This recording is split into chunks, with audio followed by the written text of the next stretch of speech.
ಹಾಗಾದ್ರೆ ಇದರ ಫಲಿತಾಂಶ ಏನು? ನಿಜಕ್ಕೂ ಮೋದಿಯವರ ಸರ್ಕಾರ ಅಥವಾ ಮೋದಿಯವರ ವರ್ಚಸ್ಸು ಯುವ ಸಮುದಾಯದ ಮಧ್ಯೆ ವಿಚಲಿತಗೊಂಡಿದೆಯೇ?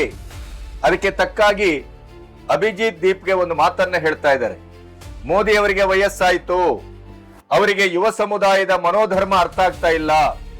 ಮೋದಿಯವರ ಜನಪ್ರಿಯತೆ ಮತ್ತು ಜಂಜಿ ಎಕ್ಸ್ಪೋಸ್ ಆದಂತ ರಾಹುಲ್ ಗಾಂಧಿ, ಕೇಜ್ರಿವಾಲ್, ಅಖಿಲೇಶ್ ಯಾದವ್, ಮುಖ್ಯವಾಗಿ ಸಿಜೆಪಿ ಅಭಿಜಿತ್ ದೀಪ್ಗೆ ಮತ್ತು ಸೌರವ್ ದಾಸ್ ಕಂಪ್ಲೀಟ್ ಆಗಿ ಭಾರತದ ಯುವ ಸಮುದಾಯದ ಎದುರನೆ ಬೆತ್ತಲಾಗಿ ಬೋರಲಾಗಿ ಬಿದ್ದಿದ್ದಾರೆ.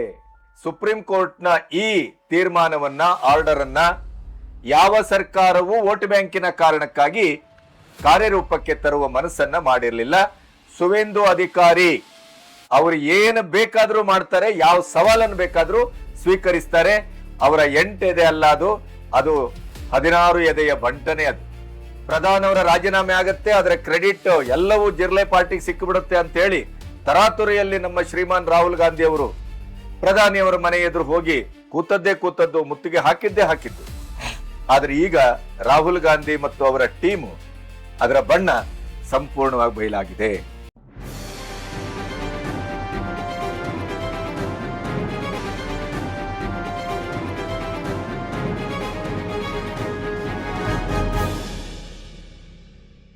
ನಮಸ್ತೆ, ಬಿ ಗಣಪತಿ ನ್ಯೂಸ್ ಚಾನೆಲ್ಗೆ ಸ್ವಾಗತ. ಒಂದಿಷ್ಟು ಅಚಾನಕ್ ಆದಂತ ಬದಲಾವಣೆಗಳನ್ನ ನಿಮ್ಮೆದುರು ಇಟ್ಟು ಆಮೇಲೆ ಈ 1 ತಿಂಗಳಿಂದ ಕೇಂದ್ರ ಸರ್ಕಾರದ ಮೇಲೆ ಈ ಎಡಚರರ ಒಂದು ಎಕೋಸಿಸ್ಟಮ್ ಒಂದು ಕೆಲಸವನ್ನ ಮಾಡ್ತಾ ಇದೆ.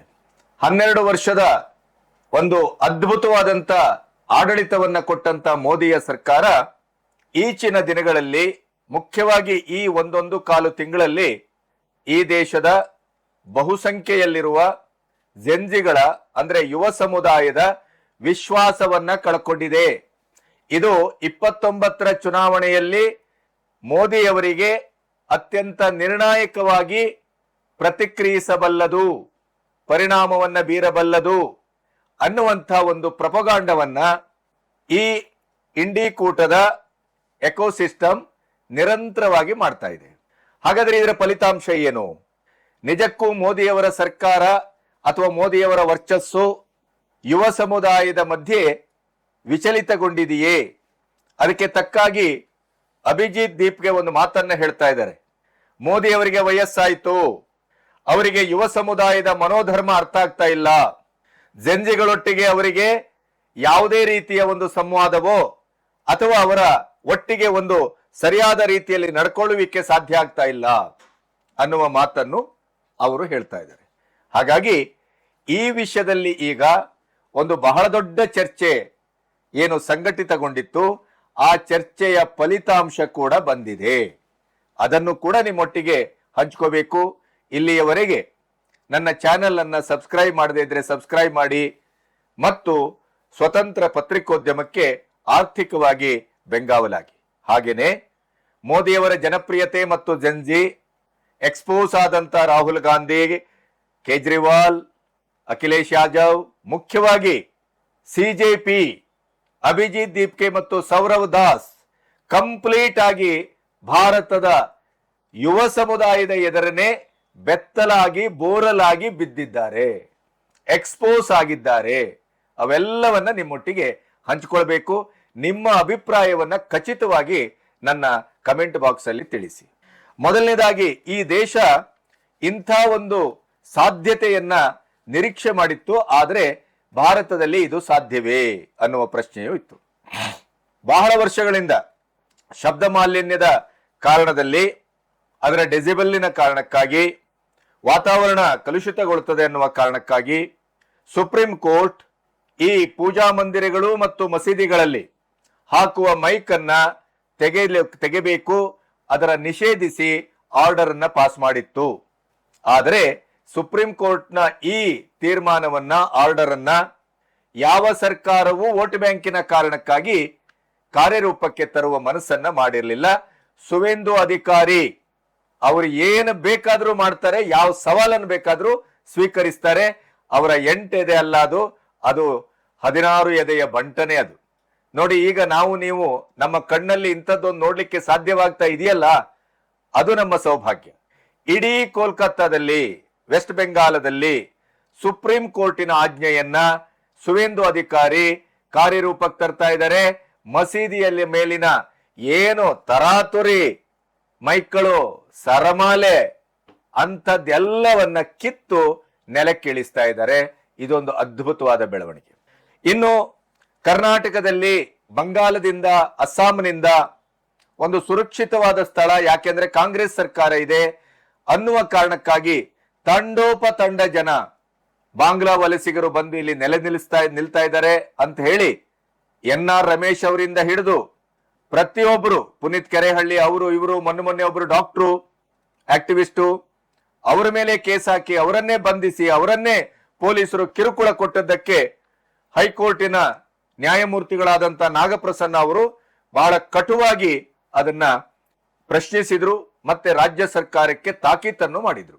ಹೈಕೋರ್ಟಿನ ಈ ವಲಸಿಗರ ಬಗ್ಗೆ, ಅಕ್ರಮ ವಲಸಿಗರು, ಅದರಲ್ಲೂ ಬಾಂಗ್ಲಾ ವಲಸಿಗರ ಬಗ್ಗೆ ತಳೆದ ಧೋರಣೆಯ ನೆಲೆಯಲ್ಲಿ ಕೊನೆಗೂ DKಶಿ ಸರ್ಕಾರ ಎಚ್ಚರ ಆಗಿದೆ, ಮುಂದಾಗಿದೆ. 290ಕ್ಕೂ ಹೆಚ್ಚು ಪೊಲೀಸರು 28 ತಂಡಗಳನ್ನಾಗಿ ಮಾಡಿಕೊಂಡು ಬಾಂಗ್ಲಾ ವಲಸಿಗರನ್ನ, ಅಕ್ರಮ ಬಾಂಗ್ಲಾ ವಲಸಿಗರನ್ನ ಒದ್ದೋಡಿಸುವ, ಗುಡಿಸಿ ಹೊರಗೆ ಹಾಕುವ ಕೆಲಸವನ್ನ ಮಾಡ್ತಾ ಇದ್ದಾರೆ. ಒಂದು ರೀತಿಯಲ್ಲಿ ಇದು ಅಭಿನಂದನೆಗೆ ಅರ್ಹ. ಅದರ ನಂತರ ರಾಹುಲ್ ಪ್ರಿಯಾಂಕಾ ಗಾಂಧಿಯ ಮಳೆ ವಿಡಿಯೋ ವೈರಲ್ ಆಗಿದೆ, ನೀವು ಗಮನಿಸಿದ್ದೀರಿ. ಸಂಸತ್ತಿನ ಹೊರಗಡೆ ಗಂಭೀರವಾದ ಚರ್ಚೆ. ಧೋ ಅಂತ ಸುರಿತಾ ಇರೋ ಮಳೆ. ಏನು ಮಳೆ ಆದ್ರೂ ಇವರು ಛತ್ರಿ ತಗೊಳ್ತಾ ಇಲ್ಲ.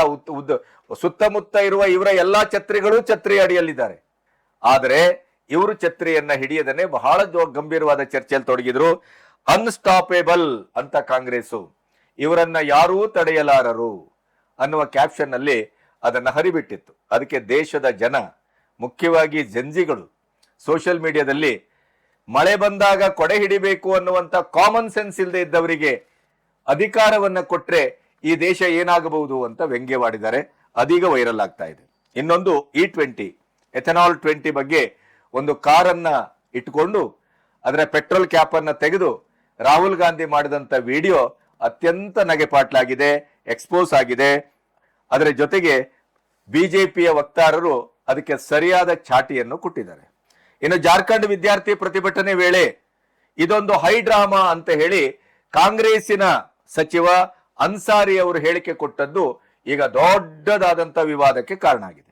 ವಿದ್ಯಾರ್ಥಿಗಳ ಭವಿಷ್ಯ, ವಿದ್ಯಾರ್ಥಿಗಳ ಮೇಲೆ ಮಾರಣಾಂತಿಕ ಹಲ್ಲೆ, ಪೊಲೀಸ್ ಗೂಂಡಾಗಿರಿ, ವಿದ್ಯಾರ್ಥಿಗಳಿಗೆ ಯಾರು ಯಾವ ಸರ್ಕಾರವೂ ಅನ್ಯಾಯ ಮಾಡಬಾರದು, ಹಾಗೆ ಹೀಗೆ ಅಂತ ಹೇಳಿ ಬೊಂಬಡ ಹೊಡೆದದ್ದು. ಜಿರ್ಲೆ ಪಾರ್ಟಿಯಿಂದ ಇನ್ನೇನು ಪ್ರಧಾನವರ ರಾಜೀನಾಮೆ ಆಗತ್ತೆ, ಅದರ ಕ್ರೆಡಿಟ್ ಎಲ್ಲವೂ ಜಿರ್ಲೆ ಪಾರ್ಟಿಗೆ ಸಿಕ್ಕಿಬಿಡುತ್ತೆ ಅಂತ ಹೇಳಿ ತರಾತುರಿಯಲ್ಲಿ ನಮ್ಮ ಶ್ರೀಮಾನ್ ರಾಹುಲ್ ಗಾಂಧಿ ಅವರು ಪ್ರಧಾನಿಯವರ ಮನೆ ಎದುರು ಹೋಗಿ ಕೂತದ್ದು, ಮುತ್ತಿಗೆ ಹಾಕಿದ್ದು. ಆದ್ರೆ ಈಗ ರಾಹುಲ್ ಗಾಂಧಿ ಮತ್ತು ಅವರ ಟೀಮು, ಅದರ ಬಣ್ಣ ಸಂಪೂರ್ಣವಾಗಿ ಬಯಲಾಗಿದೆ. ಜಾರ್ಖಂಡ್ನಲ್ಲಿ ವಿದ್ಯಾರ್ಥಿಗಳು ಮಳೆ, ಗಾಳಿ, ಚಳಿ ಅನ್ನುತ್ತೇನೆ, ಅವರಿಗೆ ಯಾವುದೇ ವಿದೇಶಿ ಫಂಡ್ ಇಲ್ಲ, ಯಾವುದೇ ಐಷಾರಾಮಿ ಇದಿಲ್ಲ, ಏನೋ ಶೆಲ್ಟರ್ ಇಲ್ಲ, ಯಾವುದೇ ಫುಡ್ ಇಲ್ಲ, ಯಾವುದೇ ಏನೂ ಇಲ್ಲ. ಅವರು ನಿಜವಾದ ಪ್ರತಿಭಟನೆ ಮಾಡ್ತಾ ಇದ್ದಾರೆ. ಅಮರಣಾಂತ ಉಪವಾಸವನ್ನು ಕೈಗೊಂಡಿದ್ದಾರೆ. ಯಾವುದೋ ದೇವಸ್ಥಾನದ ಒಂದು ನೆಲೆಯಲ್ಲಿ ಅವರಿಗೆ ಊಟ ಆಸರಿ ಸರಬರಾಜು ಆಗ್ತಾ ಇರುವಂತ ವಿಡಿಯೋವನ್ನು ನೋಡಿದೆ. ಆದರೆ ಅಲ್ಲಿ ಕೇಜ್ರಿವಾಲ್ ಹೋಗಿಲ್ಲ, ಅಭಿಜಿತ್ ದೀಪ್ಗೆ ನಾನು ಯಾಕೆ ಹೋಗ್ಲಿ, ಅವರು ಪ್ರತಿಭಟನೆ ಅವ್ರು ಮಾಡ್ಕೊಳ್ಳಿ, ಅದರ ಕ್ರೆಡಿಟ್ ಅವ್ರು ತಗೊಳ್ಳಿ ಅಂತ ಹೇಳಿದ ಮಾತು ಕೂಡ ಈಗ ತುಂಬಾ ವೈರಲ್ ಆಗಿದೆ. ಅದರ ಜೊತೆಗೆ ಮೋದಿಯವರನ್ನ ಯಾವುದೇ ಅಶ್ಲೀಲ ಶಬ್ದಗಳಲ್ಲೂ ಮೂದಲಿಸಬಹುದು, ಅದು ಸಾಂವಿಧಾನಿಕವಾದಂತ ಪ್ರಶ್ನಿಸುವ ಹಕ್ಕು ಅಂತೇಳಿ ಬಹಳ ದೊಡ್ಡ ವ್ಯಾಖ್ಯಾನ ಮಾಡಿದಂತ ಸೌರವ್ ದಾಸ್ ಅವನೆಲ್ಲೋಗಿದ್ದಾನೆ ಅಂತ ಜಂಜಿಗಳೇ ಸೋಷಿಯಲ್ ಮೀಡಿಯಾದಲ್ಲಿ ಹುಡುಕ್ತಾ ಇದ್ದಾರೆ. ಇಂಥ ಸ್ಥಿತಿಯಲ್ಲಿ ದೇಶದ ಯುವ ಸಮುದಾಯ ನಿಜವಾದ ಒಂದು ಕಣ್ತೆರೆಯುವಂತ ಒಂದು ಸಂದರ್ಭದಲ್ಲಿ ನಿಂತಿದೆ ಅನ್ನೋದು ರಾಹುಲ್ ಗಾಂಧಿ, ಕೇಜ್ರಿವಾಲ್, ಅಖಿಲೇಶ್ ಯಾದವ್ ಎಲ್ಲರೂ ತಮ್ಮ ಈ ಜಂತರ್ ಮಂತರ್ ಪ್ರತಿಭಟನೆಯ ನಂತರ ತಮ್ಮ ಮುಖವಾಡವನ್ನ ಕಳಚಿ ನಿಜ ವೇಷದಲ್ಲಿ, ನಮಗೆ ವಿದ್ಯಾರ್ಥಿಗಳ ಬಗ್ಗೆ ಕಾಳಜಿ ಇಲ್ಲ, ನೀಟಿನ ಬಗ್ಗೆನೂ ನಮ್ಮ ಎಕ್ಸಾಮಿನ ಬಗ್ಗೆನೂ ನಮ್ಮ ಕಾಳಜಿ ಇದ್ದದ್ದಲ್ಲ, ನಮ್ಮದು ಏನಿದ್ರು ಈ ದೇಶದ ಪ್ರಧಾನಿಯನ್ನ ಕಾಲೆಳೆಯುವುದು, ಇಂಡಿ ಕೂಟದ ಸರ್ಕಾರವನ್ನ ತರಾಟೆಗೆ ತೆಗೆದುಕೊಳ್ಳುವುದು, ಏನಕ್ಕೇನ ಈ ದೇಶದ ಯುವ ಸಮುದಾಯವನ್ನ ಸುಳ್ಳು ಮತ್ತು ಅಪಪ್ರಚಾರದ ಮೂಲಕ ಬಾಂಗ್ಲಾದ ಹಾಗೆ, ಲಂಕಾದ ಹಾಗೆ, ನೇಪಾಳದ ಹಾಗೆ ಅವರನ್ನ ಎತ್ತಿ ಕಟ್ಟುವ ಮೂಲಕ ಮೋದಿ ಸರ್ಕಾರವನ್ನ ಬುಡಮೇಲು ಮಾಡುವುದು ನಮ್ಮ ರಾಜಕೀಯ ಷಡ್ಯಂತ್ರ ಅನ್ನೋದನ್ನ ಈಗ ಸಾಬೀತು ಮಾಡಿದ ಹಾಗೆ ಕಾಣ್ತಾ ಇದೆ. ಯಾಕೆ ಅಂತಂದ್ರೆ ಇವರು ಪಂಜಾಬ್, ಕರ್ನಾಟಕ, ಜಾರ್ಖಂಡ್ ಈ ಮೂರೂ ಕಡೆ ಪರೀಕ್ಷೆಯ ಪೇಪರ್ ಲೀಕ್ ಆಗಿದೆ, ಆಮೇಲೆ ಇದರಲ್ಲಿ ನೇಮಕಾತಿ ಅಕ್ರಮ ಆಗಿದೆ, ಎಲ್ಲವೂ ಆಗಿದೆ. ಹಾಡೆ ಹಗಲು ಈ ಯಾವುದೇ ಜಿಲ್ಲೆಗಳಲ್ಲಿ ಹೋಗ್ಲಿಲ್ಲ, ಆ ಜಿಲ್ಲೆಗಳಿಗೆ ನೇತೃತ್ವ ವಹಿಸಿದಂತ ಯಾವುದೇ ರಾಜಕೀಯ ಪುಡಾರಿಗಳಲ್ಲಿ ಹೋಗ್ಲಿಲ್ಲ. ಏನು ವಿದ್ಯಾರ್ಥಿಗಳ ಭವಿಷ್ಯ, ವಿದ್ಯಾರ್ಥಿಗಳ ಜೀವ, ವಿದ್ಯಾರ್ಥಿಗಳು ಅಂತಂದ್ರೆ ನನ್ನ ಪ್ರಾಣ ಅಂತ ಅನ್ನುವ ರಾಹುಲ್ ಗಾಂಧಿ ಅವರು ಹೋಗ್ಲಿಲ್ಲ. ಬದಲಾಗಿ ಅವರದೇ ಒಂದು ಏನು ಜಾರ್ಖಂಡ್ ಅಲ್ಲಿ ಯಾವ ಸರ್ಕಾರ ಇದೆ, ಅವರದೇ ಇದೆಯಲ್ಲ, ಹೇಮಂತ್ ಸೊರೇನ್ ರಾಜೀನಾಮೆ ಕೇಳ್ತಾ ಇದ್ದಾರೆ. ಅಲ್ಲಿ ಕೊಯಿಲೇಷನ್ ಗವರ್ಮೆಂಟ್, ಕಾಂಗ್ರೆಸ್ ಬೆಂಬಲಿತ ಸರ್ಕಾರ. ಆದರೆ ರಾಜೀನಾಮೆ ಕೊಡಬೇಕಾಗಿಲ್ಲ, ಪರಿಹಾರದ ಮಾರ್ಗ ಕಂಡುಕೊಳ್ಳೋಣ, ಹೊಸತಾಗಿ ಪರೀಕ್ಷೆ ಮಾಡೋಣ, ಈ ತರದ ಮಾತುಗಳು ಕೇಳಿ ಬರ್ತಾ ಇದೆ. ದೆಹಲಿಗೊಂದು, ಪಂಜಾಬ್ಗೊಂದು, ಕರ್ನಾಟಕಕ್ಕೊಂದು, ಜಾರ್ಖಂಡ್ಗೊಂದು ನೀತಿ ಯಾಕೆ? ನಾವು ಪ್ರಶ್ನಿಸುವುದಲ್ಲ, ಬಿಜೆಪಿ ಅವರು ಪ್ರಶ್ನಿಸುವುದಲ್ಲ, ಈ ದೇಶದ ಜಂಜಿಗಳೇ ಪ್ರಶ್ನಿಸ್ತಾ ಇದ್ದಾರೆ. ಅಷ್ಟರ ಮಟ್ಟಿಗೆ ಇವರ ಹಣೆ ಬರಹ ಎಕ್ಸ್ಪೋಸ್ ಆಗಿದೆ. ನೋಡಿ, ಜಂಜಿಗಳು ಅಂತಾರಲ್ಲ, ಯುವ ಸಮುದಾಯ ಅಂತಾರಲ್ಲ, ಚಾರಿತ್ರಿಕವಾಗಿ ಇದೇ ಕಾಮನ್ವೆಲ್ತ್ ಕ್ರೀಡಾಕೂಟದಲ್ಲಿ ಮೋದಿಯವರ 12 ವರ್ಷದ ಸರ್ಕಾರದ ಫಲ ಇದು, ಮನ್ ಕಿ ಬಾತಿನ ಫಲ ಇದು, ಪರೀಕ್ಷಾ ಪೇ ಚರ್ಚೆಯ ಫಲ ಇದು. ಇದೇ ಅಭಿಜಿತ್ ದೀಪ್ಕೆ ಅಂತ ಅಡ್ನಾಡಿ ಹೇಳ್ತಾನಲ್ಲ, ಮೋದಿ ಅವರಿಗೆ ಜಂಜಿಗಳೊಟ್ಟಿಗೆ ಸಂವಾದ ಆಗುದಿಲ್ಲ, ಜಂಜಿಗಳ ಮನೋಭಾವ ಅರ್ಥ ಆಗುದಿಲ್ಲ ಅಂತ IITಯ ಒಂದು ಕಾನ್ಫರೆನ್ಸ್ ಅಲ್ಲಿ ದೆಹಲಿಯಲ್ಲಿ ಎಂತ ಅದ್ಭುತವಾದ ಮಾತಾಡಿದ್ರು. ಇಡೀ ಯುವ ಸಮುದಾಯ ಕುಡಿದು ಕುಪ್ಪಳಿಸಿ ಆ ಮಾತನ್ನ ಮೋದಿಯವರೊಟ್ಟಿಗಿನ ಸಂವಾದವನ್ನ ಸ್ವೀಕರಿಸಿತು.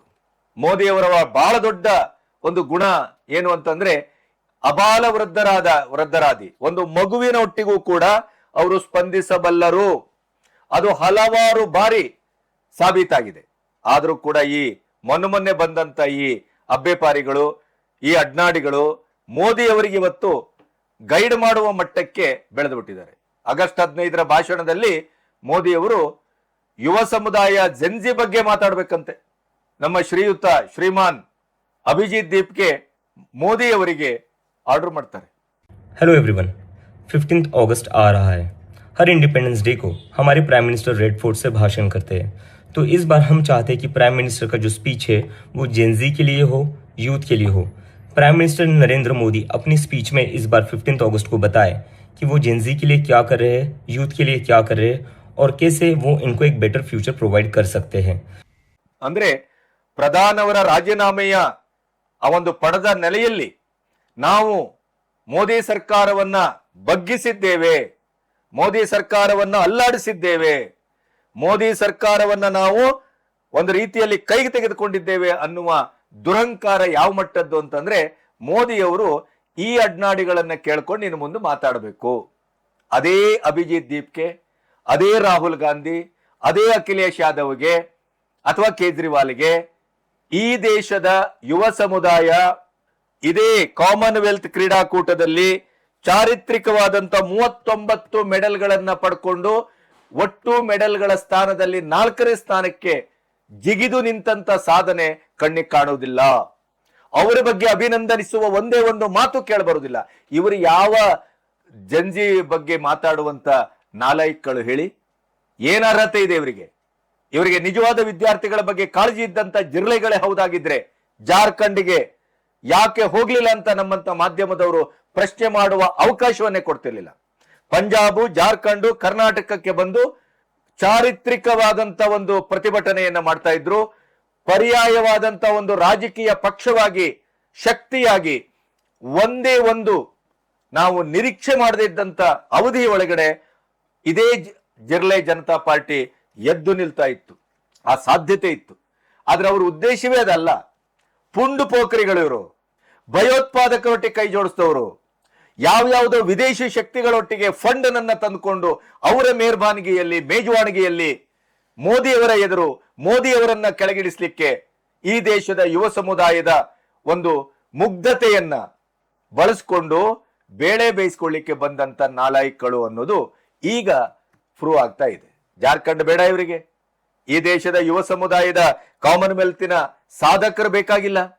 ಇವರಿಗೆ ಪರೀಕ್ಷೆ ಎಲ್ಲೆಲ್ಲಿ ಪರೀಕ್ಷಾ ಪೇಪರ್ ಲೀಕ್ ಆಗಿದೆ, ಅಕ್ರಮ ನೇಮಕಾತಿ ನಡೀತಾ ಇದೆ, ಅದು ಯಾವುದು ಬೇಕಾಗಿಲ್ಲ. ಯಾಕೆಂತಂದ್ರೆ ಒಂದ್ ಕಡೆ ಕಾಂಗ್ರೆಸ್, ಒಂದ್ ಕಡೆ ಆಮ್ ಆದ್ಮಿ ಪಕ್ಷ ಆಡಳಿತದಲ್ಲಿರುವಂತದ್ದು, ಅದು ಬೇಕಾಗಿಲ್ಲ. ಈ ರೀತಿಯಲ್ಲಿ ಇವತ್ತು ಇವರೆಲ್ಲರೂ ಎಕ್ಸ್ಪೋಸ್ ಆಗ್ತಾ ಇದ್ದಾರೆ. ಆದರೂ ಅಡಿಗೆ ಬಿದ್ರು ಮೀಸೆ ಮಣ್ಣಾಗ್ಲಿಲ್ಲ ಅಂತ ಹೇಳಿ ಮೋದಿಯವರ ಜನಪ್ರಿಯತೆ ಕುಂದಿದೆ. ಮೋದಿಯವರನ್ನ ಜೆಂಜೆಗಳು ಕೈ ಬಿಟ್ಟಿದ್ದಾರೆ. ಮೋದಿಯವರು ಖಂಡಿತವಾಗಿ 29ರ ಎಲೆಕ್ಷನ್ ನಲ್ಲಿ ಹಿಂದೆ 3 ಬಾರಿ ಏನು ಆಯ್ಕೆ ಆಗಿದ್ದಾರೆ, ಅಲ್ಲಿ ನಿರ್ಣಾಯಕವಾಗಿ ಭಾಗವಹಿಸಿದಂತ ವೋಟರ್ಗಳಾಗಿ ಮೋದಿಯವರ ಕೈ ಹಿಡಿದಂತ ಯುವ ಸಮುದಾಯ, ಈ ದೇಶದ ಜೆಂಜಿಗಳು ಅವರ ಕೈ ಬಿಡ್ತಾ ಇದ್ದಾರೆ ಅನ್ನುವಂತ ಒಂದು ಪ್ರಪೋಗಾಂಡವನ್ನ ಇವರು ಇವರ ಎಕೋಸಿಸ್ಟಮ್ಗಳ ಮೂಲಕ ಒಂದೂವರೆ ತಿಂಗಳಲ್ಲಿ ಇದನ್ನ ನಿರಂತರವಾಗಿ ಮಾಡ್ತಾ ಇದ್ದಾರೆ. ಅದಕ್ಕೆ ತಕ್ಕಾಗಿ ಮೋದಿಯವರು ಮೊದಲು ಈ ನೀಟ್ ಪರೀಕ್ಷೆಯ ಹಗರಣದ ಬಗ್ಗೆ ಮಾತಾಡಿರ್ಲಿಲ್ಲ. ಅವರ ಉದ್ದೇಶವೇ ಬೇರೆ ಇತ್ತು. ಏನೇನು ಎಕ್ಸ್ಪೋಸ್ ಆಗತ್ತೆ ಆಗಲಿ ನೋಡೋಣ, ಒನ್ಸ್ ಫಾರ್ ಆಲ್. ನಾವೇನೋ ಮಾತಾಡೋದು ಅಲ್ಲಿ ಮತ್ತೆ ಅದು ತಗ್ಗೋದು, ಮತ್ತೆ ಯಾವಾಗೋ ಎಕ್ಸ್ಪ್ಲೋಡ್ ಆಗೋದು. ನೋ, ಏನು ಮಾಡ್ತಿರೋ ಮಾಡ್ಬಿಡಿ, ನಾವು ನಿರೀಕ್ಷೆ ಮಾಡ್ತೇವೆ, ನೋಡೇ ಬಿಡೋಣ ಅಂತ ಬಿಟ್ರು. ಆದ್ರೆ ಕೊನೆಗೆ ಹೇಗೆ ಹಿಡಿದ್ರು? 78 ವರ್ಷದ ಸ್ವತಂತ್ರ ಭಾರತದಲ್ಲಿ 200ಕ್ಕೂ ಹೆಚ್ಚು ಬಾರಿ ಪರೀಕ್ಷಾ ಪೇಪರ್ ಲೀಕ್ ಆದ್ರೂ ಕೂಡ ಯಾವುದೇ ಕಾಂಗ್ರೆಸ್ ಸರ್ಕಾರ ಇಂಥ ಒಂದು ಕಾಠಿಣ್ಯವಾದಂತ ಕಾನೂನನ್ನು ತರಲಿಲ್ಲ, ಬಿಲ್ ಅನ್ನು ತರಲಿಲ್ಲ, ಅದಕ್ಕೊಂದು ಟಾಸ್ಕ್ ಫೋರ್ಸ್ ಅನ್ನು ಮಾಡಿಲ್ಲ. ಭವಿಷ್ಯದಲ್ಲಿ ಹೇಗೆ ಮಾಡಬೇಕು, ತಂತ್ರಜ್ಞಾನವನ್ನ ಬಳಸಿಕೊಂಡು ಈ ಕಳ್ಳಾಟವನ್ನ ನಿಲ್ಲಿಸುವುದು ಹೇಗೆ, ಒನ್ಸ್ ಫಾರ್ ಆಲ್, ಶಾಶ್ವತವಾಗಿ. ಆದ್ರೆ ದುರಂತ ಅಂದ್ರೆ ವಿದ್ಯಾರ್ಥಿಗಳು ಅವರ ಭವಿಷ್ಯ, ಅವರ ಅವರ ಜೀವನ ಅಂತ ಹೇಳಿ ಬಹಳ ದೊಡ್ಡ ಪೋಸ್ ಕೊಟ್ಟಂತ 58-59 ವರ್ಷದ ಮಹಾಯುವಕ ರಾಹುಲ್ ಗಾಂಧಿ ಅವರು ಈ ಬಿಲ್ಲಿಗೆ ವಿರೋಧವಾಗಿ ನಿಂತ್ರಲ್ಲ. ಸರ್ಕಾರ ಈ ಕಠಿಣವಾದ ಕ್ರಮ ತೆಗೆದುಕೊಳ್ಳಿಕ್ಕೆ ಮುಂದಾದಾಗ ಅದಕ್ಕೆ ಪರವಾಗಿ ನಿಲ್ಬೇಕಿತ್ತು, ಅಭಿನಂದಿಸಬೇಕಿತ್ತು. ನಾವು ಇದನ್ನೇ ನಿರೀಕ್ಷೆ ಮಾಡಿದ್ದು, ನೀವು ಇದನ್ನು ಮಾಡಿದ್ದೀರಿ, ನಾವು ನಿಮ್ಮೊಟ್ಟಿಗಿದ್ದೇವೆ ಅಂತ ಹೇಳ್ಬೇಕಿತ್ತು. ಈ ದೇಶದ ಯುವ ಸಮುದಾಯ ಜೆನ್ಜಿಗಳು ಅದನ್ನ ಬಯಸಿದ್ರು, ನಿರೀಕ್ಷೆ ಮಾಡಿದ್ರು. ಆದರೆ ರಾಹುಲ್ ಗಾಂಧಿ ಮತ್ತು ಅವರ ಪಡೆ ಅದಕ್ಕೆ ತಿರುಗಿ ನಿಂತಿತ್ತು. ಆವಾಗ್ಲೇನೆ ಎಕ್ಸ್ಪೋಸ್ ಆದ್ರು ಈ ಜಿರ್ಲೆ ಮತ್ತು ಕಂಪನಿಗಳು. ಇವರ ಉದ್ದೇಶ ವಿದ್ಯಾರ್ಥಿಗಳಲ್ಲ, ಇವರ ಉದ್ದೇಶ ಸುಗಮವಾಗಿ ಸುರಕ್ಷಿತವಾಗಿ ಯಾವುದೇ ಎಕ್ಸಾಮ್ ನಡೆಯಬೇಕಾದದ್ದಲ್ಲ, ನೇಮಕಾತಿ ಆಗಬೇಕಾದದ್ದಲ್ಲ, ಉದ್ಯೋಗ ಸೃಷ್ಟಿ ಆಗಬೇಕಾದದ್ದಲ್ಲ. ಇವರು ಯುವಕರು ಅಂತ ಹೇಳಿ ಆ ಒಂದು ದಂಡವನ್ನ ಇಟ್ಕೊಂಡು, ಮುಖವನ್ನ ಇಟ್ಕೊಂಡು ಇವರ ಮುಖವಾಡವನ್ನ ಪ್ರದರ್ಶಿಸಿದ್ರು. ಇವರ ರಾಜಕೀಯ ಷಡ್ಯಂತ್ರವನ್ನ ಹೊರತು ಇದು ನಮ್ಮ ಹಿತಕ್ಕಾಗಿ ಬಂದವರಲ್ಲ ಅನ್ನೋದು ಅಲ್ಲೇ ಎಕ್ಸ್ಪೋಸ್ ಆಯ್ತು. ಅದಕ್ಕೆ ಉತ್ತರ ಈಗ ಸಿಕ್ಕಿದೆ, ನಿಮಗ್ ಕೊಡ್ತಾ ಇದ್ದೇನೆ. ಇವರೆಲ್ಲ ಹೇಳ್ತಾ ಇದ್ರಲ್ಲ ಮೋದಿಯವರ ಜನಪ್ರಿಯತೆ ತಗ್ಗಿದೆ. ಈಗ ಅದಕ್ಕೆ ನಮಗೆ ಉತ್ತರ ಬೇಕಾಗಿದೆ. ನಿಜಕ್ಕೂ ಮೋದಿಯವರ ಜನಪ್ರಿಯತೆ ಕುಗ್ಗಿದೆಯೇ ಯುವ ಸಮುದಾಯದ ಎದೆಯಲ್ಲಿ? ಯಾಕೆಂತಂದ್ರೆ ಅವರೇ ಮೋದಿಯವರ ಮೂಲಕ ಈ ದೇಶದ ಒಂದು ಭವ್ಯ ಕನಸನ್ನ ಕಟ್ಟಿದ್ದು ಯಾರಾದ್ರೂ ಪ್ರಥಮರು ಯಾರು ಅಂತಂದ್ರೆ ಈ ದೇಶದ ಯುವ ಸಮುದಾಯ. ಅದನ್ನ ಮೋದಿಯವರು ಪ್ರತಿ ಸಾರಿ ಹೇಳ್ತಾ ಬಂದಿದ್ದಾರೆ. ಯಾವುದೇ ಕಾರಣಕ್ಕೂ ಈ ದೇಶದ ಯುವ ಸಮುದಾಯಕ್ಕೆ ಜೆನ್ಜಿಗಳಿಗೆ ಅನ್ಯಾಯ ಆಗುವುದನ್ನ ಸಹಿಸುವ ಪ್ರಶ್ನೆನೇ ಇಲ್ಲ. ಇದು ಅಪರಾಧವೇ ಅಂತ ಹೇಳಿ ಅವರೇ ಒಪ್ಕೊಂಡಿದ್ದಾರೆ. ಅದಕ್ಕೆ ಅದ್ಭುತವಾದಂತ ಹೆಜ್ಜೆಯನ್ನ ಇಟ್ರು. ಎದುರು ಪಕ್ಷಗಳೆಲ್ಲ ತತ್ತರಿಸಿ ಹೋದ್ರು ಅಂತ. ನೀವು ಒಂದು ರೀತಿಯಲ್ಲಿ ಯೋಚನೆ ಮಾಡಿ, ಪ್ರಧಾನವರ ರಾಜೀನಾಮೆಯನ್ನೇ ಪ್ರಧಾನವಾಗಿ ಇಟ್ಕೊಂಡು ಹೋರಾಟ ಮಾಡಿದ್ರು ಇವರು, ಹೌದಲ್ಲ? ಈಗ ಸೋನಂ ವಾಂಗ್ಚುಕ್ ಎಲ್ಲ ಹೊರಗೆ ಬರ್ತಾ ಇದೆ. ನನ್ನ ನಿರಶನವನ್ನ ಕೈ ಬಿಡಬೇಕಾದ್ರೆ ರಾಹುಲ್ ಗಾಂಧಿ ಬಂದು ನನಗೆ ಜ್ಯೂಸ್ ಕೊಡಬೇಕಾಗಿತ್ತು. ನನ್ನ ಹೆಂಡತಿ ಹೋಗಿ ಅದಕ್ಕೆ ಶತ ಪ್ರಯತ್ನ ಮಾಡಿದ್ರು, ಅವರು ಬಂದಿಲ್ಲ. ಈಗ ಹೇಳಿದ್ರಲ್ಲ, ರಾಜೀವ್ ಸರ್ದೇಸಾಯಿ ಒಟ್ಟಿಗೆ ಇಂಟರ್ವ್ಯೂ ಮಾಡ್ತಾ ತನ್ನ ಮನದ ಅಳಲು ಮತ್ತು ನೋವನ್ನ ಅವರು ತೋಡ್ಕೊಂಡ್ರು. ನಾನು ಒಂದೇ ಒಂದು ನಿರೀಕ್ಷೆ ಮಾಡಿದ್ದೆ, ಬೇರೆ ಯಾರನ್ನು ನಿರೀಕ್ಷೆ ಮಾಡಿರ್ಲಿಲ್ಲ. ರಾಹುಲ್ ಗಾಂಧಿ ಬಂದು ನನ್ನ ಅನ್ನ ನಿರೀಕ್ಷಣವನ್ನ ನಿಲ್ಲಿಸ್ತಾರೆ. ಆದ್ರೆ ಅವ್ರು ಬರ್ಲಿಲ್ಲ. ಯಾಕೆ ಬರ್ಲಿಲ್ಲ ಹೇಳಿ? ಇಡೀ ಜಿರ್ಲೆ ಪಾರ್ಟಿಯ ಇಡೀ ಹೋರಾಟದ ಕೇಂದ್ರ ಬಿಂದು ಆದದ್ದು ಯಾರು? ವಾಂಗ್ಚುಕ್. ಇದೇ ವಾಂಗ್ಚುಕ್ ಹೋಗಿ ಇವರು ಜ್ಯೂಸ್ ಕೊಟ್ಬಿಟ್ರೆ ಅವರು ಮಹಾನ್ ಹೀರೋ ಆಗ್ಬಿಡ್ತಾರೆ. ಇವರು ಜೀರೋ. ಇವ್ರ ಉದ್ದೇಶ ಅದಲ್ಲ. ಇವ್ರ ಉದ್ದೇಶ ನೀಟು ಅಲ್ಲ, ಇವ್ರ ಉದ್ದೇಶ ವಿದ್ಯಾರ್ಥಿಗಳು ಅಲ್ಲ, ಇವ್ರ ಉದ್ದೇಶ ಪರೀಕ್ಷೆ ಸರಿಯಾಗಿ ನಡಬೇಕಾದದ್ದು ಅಲ್ಲ. ಇವರಿಗೆ ಏನು ಬೇಕು? ಆ ಕ್ರೆಡಿಟ್ ತನಗೆ ಬೇಕು. ನೋಡಿ, 26 ದಿನ ಮೌನದ ಮಹಾ ಮುಸುಕಿನೊಳಗೆ ಕೂತಿದ್ರು ರಾಹುಲ್ ಗಾಂಧಿ ಅವರು. ಇವೊಂದು ಸಂಸತ್ತಿಗೆ ಮುತ್ತಿಗೆ ಹಾಕ್ಲಿಕ್ಕೆ ಜಿರ್ಲೆ ಪಾರ್ಟಿಗಳು ಹೊಟ್ಟಾಗ್ಲೂ ಅವ್ರು ಯಾವುದೇ ವಾಯ್ಸ್ ತೆಗೆದಿಲ್ಲ. ಸಂಜೆ ಎಚ್ಚರಾದ್ರು. ಇದು ಏನೋ ಒಂದು ನಾವು ನಿರೀಕ್ಷೆ ಮಾಡೋದಕ್ಕಿಂತ 10 ಪಟ್ಟು 100 ಪಟ್ಟು ಇದು ಪರಿಣಾಮಕಾರಿಯಾಗಿ ಏನೋ ಮಾಡ್ತಾ ಇದೆ, ಇದರ ಕ್ರೆಡಿಟ್ ಅನ್ನ ನಾನು ತಗೋಬೇಕು ಅಂತ ಹೊರಟು ಓವರ್ ನೈಟ್ ಯೋಚನೆ ಮಾಡಿ ವಿತೌಟ್ ಎನಿ ಇನ್ಫಾರ್ಮೇಶನ್ ಪ್ರಧಾನಿಯವರ ಮನೆಗೆ ಹೋಗಿ ಮುಗಿಬಿದ್ರು. ಅಲ್ಲಿಂದ ಕ್ರೆಡಿಟ್ ತಗೊಳ್ಳುವ ಕಾಳಗ ಶುರುವಾಯಿತು. ಹಾಗಾಗಿ ವಾಂಗ್ಚುಕ್ ನಿರಶನವನ್ನು ಅಂತ್ಯಗೊಳಿಸ್ಲಿಕ್ಕೆ ಅವ್ರು ಯಾಕೆ ಬರ್ತಾರೆ? ಅವರು ಅಲ್ಲಿ ಬಂದ್ಬಿಟ್ರೆ ಕ್ರೆಡಿಟ್ ಅವ್ರಿಗೆ ಹೋಗುತ್ತೆ, ಇವ್ರಿಗೆ ಕ್ರೆಡಿಟ್ ಬೇಕು. ಈಗ ಎಲ್ಲವೂ ಎಕ್ಸ್ಪೋಸ್ ಆಗ್ತಾ ಇದೆ. ಈ ಹಿನ್ನೆಲೆಯಲ್ಲಿ NDTV ಮತ್ತು ಸಿ ವೋಟರ್ಸ್, ನಿಮಗೆ ಗೊತ್ತಿದೆ ಪ್ರತಿ ಒಂದು ಚುನಾವಣೆಯಲ್ಲೂ ಸಿ ವೋಟರ್ಸ್ ಸಮೀಕ್ಷೆ 100ಕ್ಕೆ 90% ಪರ್ಫೆಕ್ಟ್ ಆಗ್ತದೆ. NDTV ಸಮೀಕ್ಷೆ ಕೂಡ ಎರಡು ಪ್ರಬಲವಾದಂತಹ ಸಮೀಕ್ಷೆ ಮಾಡುವ ಸಂಸ್ಥೆಗಳು. ಇವರು ಈಗ ಈ CJP ಹೋರಾಟ ಮತ್ತು ಇಲ್ಲಿಯವರೆಗಿನ ಬೆಳವಣಿಗೆಯ ಮಧ್ಯೆ ಅವರು ಒಂದು ಸಮೀಕ್ಷೆಯನ್ನ ಮಾಡಿದ್ದಾರೆ. ಆ ಸಮೀಕ್ಷೆ ಮಾಡಿದ ಉದ್ದೇಶ ಏನು? ಈ ಯುವ ಸಮುದಾಯದ ಹೊತ್ತಿನಲ್ಲಿ ಯಾರು ಯುವ ಸಮುದಾಯದ ಐಕಾನ್, ಐಬಾಲ್, ಮೋದಿಯವರ ಜನಪ್ರಿಯತೆ ಕುಗ್ಗಿದೆಯೇ? ಇದು ಅವರ ಪ್ರಶ್ನೆ. ಎಂತ ಅದ್ಭುತವಾದ ಉತ್ತರ ನೋಡಿ. ಹೇಗೆ ಫಲಿತಾಂಶ ಬಂದಿದೆ ಅಂತಂದ್ರೆ, ಪ್ರಧಾನಿ ಮೋದಿಯವರು 40% ಯುವಕರ ಬೆಂಬಲವನ್ನ, ಪ್ರೀತಿಯನ್ನ ಗಳಿಸಿದ್ದಾರೆ. ರಾಹುಲ್ ಗಾಂಧಿ 28%, CJP 13%, ಕೇಜ್ರಿವಾಲ್ 4%, ಅಖಿಲೇಶ್ ಯಾದವ್ ಕೇವಲ 4%.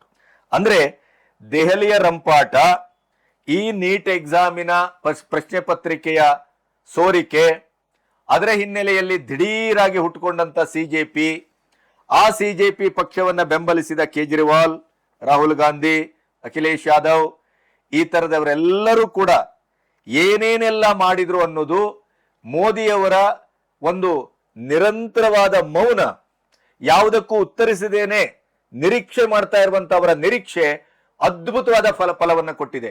ಇವರ ಹಣೆ ಬರ ಎಲ್ಲ ಎಕ್ಸ್ಪೋಸ್ ಆಯ್ತು. ಈ CJPಗಳು ಯಾರು, ಇವರು ಎಲ್ಲಿಯ ಸ್ಪಾನ್ಸರ್ಡು, ದೇಶದ ಒಳಗಿನ, ದೇಶದ ಹೊರಗಿನ?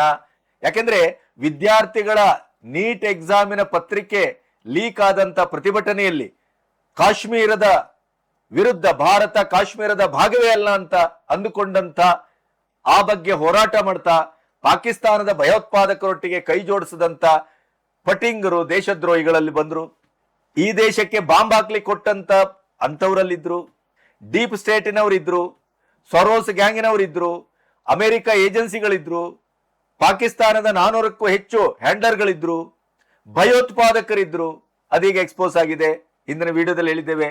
ಅಂದ್ರೆ ಇವರ ಇಡೀ ಹೋರಾಟ ವಿದ್ಯಾರ್ಥಿಗಳ ಮುಖವನ್ನ ಇಟ್ಟುಕೊಂಡು ಒಂದು ಮಹಾ ಹಿಂಸಾಚಾರವನ್ನ ಬೆಂಕಿ ಹಾಕುವುದನ್ನ ಭಾರತಕ್ಕೆ, ಮೋದಿ ಸರ್ಕಾರವನ್ನು ಅಲ್ಲಾಡಿಸುವಂತ ಮಟ್ಟಕ್ಕೆ ಹೋಗ್ಲಿಕ್ಕೆ ಹೊರಟಿತ್ತು. ಅದಕ್ಕೆ ವಿದ್ಯಾರ್ಥಿಗಳಲ್ಲದ, ಈಗ ನಡ್ಡಾ ಏನ್ ಹೇಳಿದ್ರು? ಎಸ್, ನಾವು ವಿದ್ಯಾರ್ಥಿಗಳ ಮೇಲೆ ಹಾಕಿದ FIR ಅನ್ನ ತೆಗಿತೇವೆ. FIR ಹಾಕುವ ಪ್ರಶ್ನೆನೇ ಇಲ್ಲ. ಸುಪ್ರೀಂ ಕೋರ್ಟ್ ಹೇಳಿದೆ, ನಾವು ಒಪ್ಕೊಂಡಿದ್ದೇವೆ. ಆದರೆ ನೀಟ್ ಎಕ್ಸಾಮಿಗೆ ಭಾಗವಹಿಸಿದ ದಾಖಲೆ ಪತ್ರ ಬೇಕು, ಹಾಲ್ ಟಿಕೆಟ್ ಬೇಕು ಅಂತ ವಿದ್ಯಾರ್ಥಿಗಳ ಮೇಲೆ ಹಾಕಿದ FIR ಅನ್ನ ತೆಗಿತೇವೆ. ಆವಾಗ ಇವರು ಬೆಂಕಿ ಬಿದ್ದಂಗಾಯ್ತಲ್ಲ CJPಗೆ. ನೋ, ಬೈಫರ್ಕೇಟ್ ಮಾಡುವಂಗಿಲ್ಲ, ಎಲ್ಲರದು ತೆಗಿಬೇಕು. ವೈ? ಅಲ್ಲೇ ಇರೋದು ಬೀಜ ಮಂತ್ರ. ಬಂದವರೆಲ್ಲ ದೇಶ ವಿರೋಧಿಗಳು, ಲಫಂಗರು, ಪಟಿಂಗರು, ಖಲಿಸ್ತಾನಿಗಳು, ಭಯೋತ್ಪಾದಕರು, ಡೀಪ್ ಸ್ಟೇಟಿನ ವಕ್ತಾರರು, ಅಮೆರಿಕ, ಚೈನಾ, ಬಾಂಗ್ಲಾ, ಪಾಕಿಸ್ತಾನ, ಇಂಥವರು. ಎಲ್ಲೆಲ್ಲಿಂದ ಊಟ ಬಂತು ಅಂತ ನಿಮಗೆ ಮತ್ತೆ ಹೇಳ್ಬೇಕಾಗಿಲ್ಲ ನಾನು. ಪಾಪ ಜಾರ್ಖಂಡ್ ನಲ್ಲಿ ನಿಜವಾದ ಪ್ರತಿಭಟನೆ ಮಾಡ್ತಾ ಇದ್ದಾರೆ, ಅವರಿಗೆ ಅನ್ನಕ್ಕೂ ಗತಿ ಇಲ್ಲ, ಶೆಲ್ಟರ್ಗೂ ಗತಿ ಇಲ್ಲ, ಇಂಥ ಪರಿಸ್ಥಿತಿ. ಹಾಗಾಗಿ ಇವರೆಲ್ಲರೂ ಎಕ್ಸ್ಪೋಸ್ ಆಗ್ತಾ ಬಂದದ್ರ ಪರಿಣಾಮ ಏನು ಅಂತಂದ್ರೆ, ಮೋದಿಯವರ ಜನಪ್ರಿಯತೆ ಕುಂದಿಲ್ಲ. ಆದ್ರೆ ಇಲ್ಲೊಂದು ಲೆಕ್ಕಾಚಾರ ಬರ್ತಾ ಇದೆ, ಅದು ಗಮನಿಸಬೇಕಾದದ್ದು. ಈ CJPಗೆ 13% ಏನ್ ಬಂದಿದೆ, ಇದರಲ್ಲಿ ಹೆಚ್ಚು ಹಿಂದೂಗಳಿದ್ದಾರೆ ಅನ್ನುವಂತ ಒಂದು ಅಂಶವೂ ಇದೆ. ಹಾಗಾಗಿ ಮೋದಿಯವರ ಮತ್ತು ಅಮಿತ್ ಶಾ ಅವರ ಈ ಅಖಂಡ ಹಿಂದುತ್ವ, ಹಿಂದೂಗಳ ಧ್ರುವೀಕರಣ ಅಂತೇನಿತ್ತಲ್ಲ, ಇದು ಬಂಗಾಳದ ಗೆಲುವಿನ ಮಹಾಸೂತ್ರ, ಅದೆಲ್ಲೋ ವಿಚಲಿತ ಆಗಿದೆಯೇ? CJP ಒಂದು ಹಂತದಲ್ಲಿ ಮೋದಿಯವರ ಜನಪ್ರಿಯತೆಗೆ ಒಂದು ಜರ್ಕ್ ಹೊಡೆಸಿದ್ದಂತೂ ಸತ್ಯ. ಆದ್ರೆ ಅದು ಯಾವ ಪರಿಣಾಮವನ್ನು ಬೀರಲಿಲ್ಲ, ಯಾವ ಡ್ಯಾಮೇಜ್ ಅನ್ನು ಮಾಡಿಲ್ಲ ಅನ್ನೋದು ಈ ಸಮೀಕ್ಷೆ ಹೇಳ್ತಾ ಇದೆ. ಆದ್ರೆ ಇನ್ನೂ 29ರವರೆಗೆ ಸಮಯ ಇದೆ.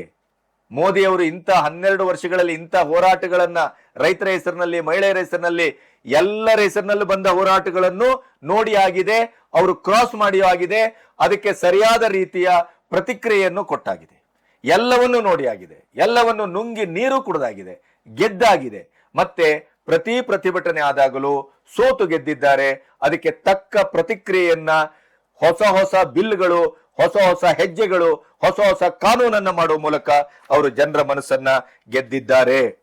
ಹಾಗಾಗಿ ಈಗ FCRA ಬಿಲ್ ಇರಬಹುದು, ಡಿಲಿಮಿಟೇಷನ್ ಬಿಲ್ ಇರಬಹುದು, 100ಕ್ಕೆ 100 ಈ ತಂತ್ರಗಾರಿಕೆಯಿಂದಾಗಿ DMK ಇಂದ ಹಿಡಿದು TMC ಇಂದ ಹಿಡಿದು ಶರದ್ ಪವಾರ್ದಿಂದ ಹಿಡಿದು ಪ್ರತಿಯೊಬ್ಬರು ಅಕಾಲಿ ದಳದಿಂದ ಹಿಡಿದು ಎಲ್ಲರೊಟ್ಟಿಗೂ ಒಂದು ಅದ್ಭುತವಾದಂಥ ಸಯಾನಿ ಘೋಷ್ವರೆಗೆ ಈಗ ಮೋದಿಯವರ ಜಪ ಮಾಡ್ಲಿಕ್ಕೆ ಶುರು ಮಾಡಿಬಿಟ್ಟಿದ್ದಾಳೆ ಅವಳು. ಪಠಾನು ಕೂಡ ಇಂಥ ಪ್ರಧಾನಿಯನ್ನ ನಾವು ನೋಡಿರ್ಲಿಲ್ಲ, ಇಂಥ ಒಂದು ಮನುಷ್ಯ ಅಂತ ಗೊತ್ತಿರಲಿಲ್ಲ, ಇಂಥ ಒಂದು ತೆರೆದ ಮನಸ್ಸು ಅಂತ ಗೊತ್ತಿರಲಿಲ್ಲ. ಸಯಾನಿ ಘೋಷ್ ಅವ್ರ ಬಾಯಿಂದೆಲ್ಲ ಇಂಥದ್ದು ಕೇಳಲಿಕ್ಕೆ ಸಾಧ್ಯ ಇದೆಯಾ? ಚಡ್ಡಾ ಅವರು ಬಿಜೆಪಿಗೆ ಹೋದಾಗ ಚಡ್ಡಿ ಹಾಕೊಂಡ್ರು ಅಂತ ಹೇಳಿದವರು ಇದೆ ಸಯಾನಿ ಘೋಷ್. ಆದ್ರೆ ಇವತ್ತು ಇಂಥದ್ದೆಲ್ಲವನ್ನ ನೋಡಿ ಮೋದಿ ಅವರು ಗೆದ್ದಿದ್ದಾರೆ. ಹಾಗಾಗಿ ಮೋದಿ ಅವರಿಗೆ ಯಾವ ಸಮಸ್ಯೆಯೂ ಆಗುದಿಲ್ಲ. ಆದ್ರೆ ಇವರು ಎಂತ ಕಳ್ಳರು ಅಂದ್ರೆ, ಜಾರ್ಖಂಡ್ ನಲ್ಲಿ JPSC ಆ ಎಕ್ಸಾಮ್ ಪತ್ರಿಕೆ ಲೀಕೇಜಿನ ಹಣೆಬರ ಎಷ್ಟಾಗಿದೆ ಅಂದ್ರೆ, ಒಂದು ಹೆಣ್ಮಗಳು 299.175 ಮಾರ್ಕ್ ಪಡೆದಿದ್ದಾಳೆ, ಅವಳಿಗೇನೆ ಸೀಟ್ ಇಲ್ಲ, ಇಷ್ಟು ಸ್ಕೋರ್ ಮಾಡಿದವಳಿಗೆ. ಅದರ ವಿರುದ್ಧ ಹೋರಾಡ್ತಾ ಇದ್ದಾರೆ. ಅವರ ಪರವಾಗಿ ಯಾವುದೇ ವ್ಯಕ್ತಿಗಳು ಮಾತಾಡ್ತಾ ಇಲ್ಲ. ಈ ಎಲ್ಲರ ಬಣ್ಣ ಈಗ ಬಯಲಾಗಿದೆ. ಈ ಸಮೀಕ್ಷೆ ಮೋದಿಯವರನ್ನ ಇನ್ನಿಷ್ಟು ಗಟ್ಟಿ ಮಾಡಿದೆ. ಮೋದಿಯವರ ಜನಪ್ರಿಯತೆಯ ಒಂದು ಕೂದಲು ಕೂಡ ಕೊಂಕಿಲ್ಲ, ಅದು ಸಾಧ್ಯವೂ ಇಲ್ಲ, ನೆನಪಿಡಿ. ಹಾಗಾಗಿ ಎಲ್ಲ ಈ ಎಡದ ಅಥವಾ ಕಾಂಗ್ರೆಸ್ಸಿನ ಇಂಡಿ ಕೂಟದ ಎಕೋಸಿಸ್ಟಮ್ ಮೋದಿಯವರ ಕಥೆಯೇ ಮುಗಿದೋಯ್ತು, ಮೋದಿಯವರನ್ನ ಕೈಯೇ ಬಿಟ್ಬಿಟ್ರು ಜಂಜಿಗಳು ಅಂತ ಹೇಳ್ತಾ ಇದ್ರಲ್ಲ, ಈಗ ಏನ್ ಹೇಳ್ತೀರಿ? ನಿಮ್ಮ ಹಣೆ ಬರ ಜನಕ್ಕೆ ಗೊತ್ತಾಯ್ತು. ಅದೇ ಜಂಜಿಗಳೇ ನಿಮ್ಮನ್ನ ಉಗಿತಾ ಇದ್ದಾರೆ, ಕ್ಯಾಕರ್ಸಿ ಉಗಿತಾ ಇದ್ದಾರೆ. ಮಾನ ಮರ್ಯಾದೆ ಇದ್ರೆ ಜಾರ್ಖಂಡ್ಗೆ ಹೋಗಿ, ಮಾನ ಮರ್ಯಾದೆ ಇದ್ರೆ ಪಂಜಾಬ್ಗೆ ಹೋಗಿ, ಮಾನ ಮರ್ಯಾದೆ ಇದ್ರೆ ನಿಮ್ಗೆ ಕರ್ನಾಟಕಕ್ಕೆ ಹೋಗಿ ಅಂತ ಅವರೇ ಹೇಳ್ತಾ ಇದ್ದಾರೆ. ಒಂದು ರೀತಿಯಲ್ಲಿ CJPಯ ಈ ಜಿರ್ಲೆಗಳು ನುಗ್ಗಿ ಒಂದಿಷ್ಟು ಅಧ್ವಾನಗಿರಿ ಮಾಡಿದ್ರೆ ಹೊರತು, ಆದರೆ ಮೋದಿಯವರು ಏನು, ಮೋದಿ ಸರ್ಕಾರ ಏನು, ಅವರು ಜನಪ್ರಿಯತೆಯ ಒಂದು ಅಖಾಡಕ್ಕಿಳಿದಿಲ್ಲ. ಜನರ ಪ್ರೀತಿಯನ್ನ ಗಳಿಸುವ ಮೂಲಕ ಭಾರತವನ್ನ ಕಟ್ಲಿಕ್ಕೆ ಹೊರಟಿದ್ದಾರೆ ಅನ್ನುವಂಥ ಪರಮ ಸತ್ಯ ಇವರೆಲ್ಲರ ದೊಂಬಿ, ದಾದಾಗಿರಿ, ಆತ್ಮದ್ರೋಹ, ದೇಶದ್ರೋಹ ಈ ಎಲ್ಲದರ ಮೂಲಕ ಮೋದಿಯವರ ನಿಜವಾದಂಥ ದೇಶ ಸೇವೆಯ ಒಂದು ಪರ್ಯಾಪ್ತವಾದಂಥ ನೆಲೆ ಅದು ಅವಿಚ್ಛಿನ್ನವಾಗಿ ಬೆಳಗಲಿಕ್ಕೆ ಇವರೆಲ್ಲರೂ ಕಾರಣರಾದರು ಅನ್ನೋದು ಈ ಸಮೀಕ್ಷೆಯ ಮರ್ಮ. ನಿಮಗೇನನ್ನಿಸ್ತು ಅನ್ನೋದನ್ನ ದಯವಿಟ್ಟು ಪ್ರತಿಕ್ರಿಯಿಸಿ. ಹಾಗೆ ಈ ವಿಡಿಯೋವನ್ನ ಕೊನೆವರೆಗೂ ನೋಡಿ, ಹೆಚ್ಚೆಚ್ಚು ಶೇರ್ ಮಾಡಿ. ಈ ಸ್ವತಂತ್ರ ಪತ್ರಿಕೋದ್ಯಮಕ್ಕೆ ಬೆಂಗಾವಲಾಗಿ. ನಮಸ್ತೆ.